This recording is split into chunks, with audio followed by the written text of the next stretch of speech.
तर चला आपण ह्या पुस्तकात पुढे APJ अब्दुल कलाम काय म्हणू इच्छितात ते पाहूया। कटक नेत्र रुग्णालयाची व उत्कला विद्यापीठाची स्थापना त्यांनी केली। याशिवाय गरिबी हटवण्यासाठी त्यांनी नाना तऱ्हेने उपाययोजना करून पाहिल्या। माझं आत्मचरित्र ओरिसी भाषेत प्रसिद्ध झालं। माझं भाषण संपल्यानंतर अनेक तरुणांनी मला गराडा घातला आणि मला अनेक प्रश्न विचारले। त्यातला पहिला प्रश्न होता, सर, तुमच्या आवडत्या पुस्तकाबद्दल काही सांगा। ज्या पुस्तकांनी तुमच्या व्यक्तिमत्वाला आकार दिला ती पुस्तके कोणती? मी म्हणालो, ती पुस्तकं कोणती? मी म्हणालो, एकंदर 4 पुस्तकं मला विशेषत्वाने आवडतात। माझ्या हृदयाच्या कप्प्यात मी त्यांना जपून ठेवले।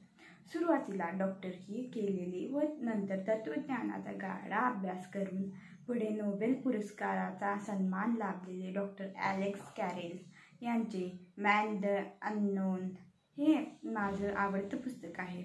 शरीर आणि मन हे दोन्ही वेगवेगळे नसून दोन्हीची दृढ आणि सशक्त वाढ एकत्रितपणे होणं गरजेचं आहे।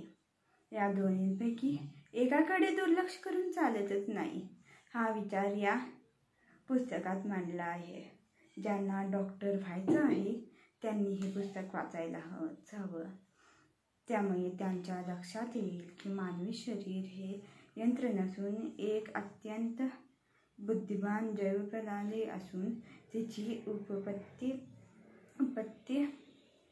प्रणाली अत्यंत गुंतागुंतीची आहे। माझ्या दृष्टीनं दुसरेच आदरणीय पुस्तक म्हणजे तिरुवल्लूर यांचे थिरुकुरल। हे पुस्तक म्हणजे एक उत्कृष्ट आयुष्य संहिता आहे। तिसरं म्हणजे light from many lamps Lillian Eichler Watson यांनी लिहिलेल्या या पुस्तकानं मी भारावून गेलो आहे। आपल्या जगण्याचे संदर्भ कोणते असावेत हे या पुस्तकात सांगितलेले असून गेली 50 वर्ष हे पुस्तक माझ्या जीवन प्रवासात एक मार्गदर्शक म्हणून उभं आहे आणि अर्थातच पवित्र कुराण माझ्या आयुष्याचं सोबती आहे।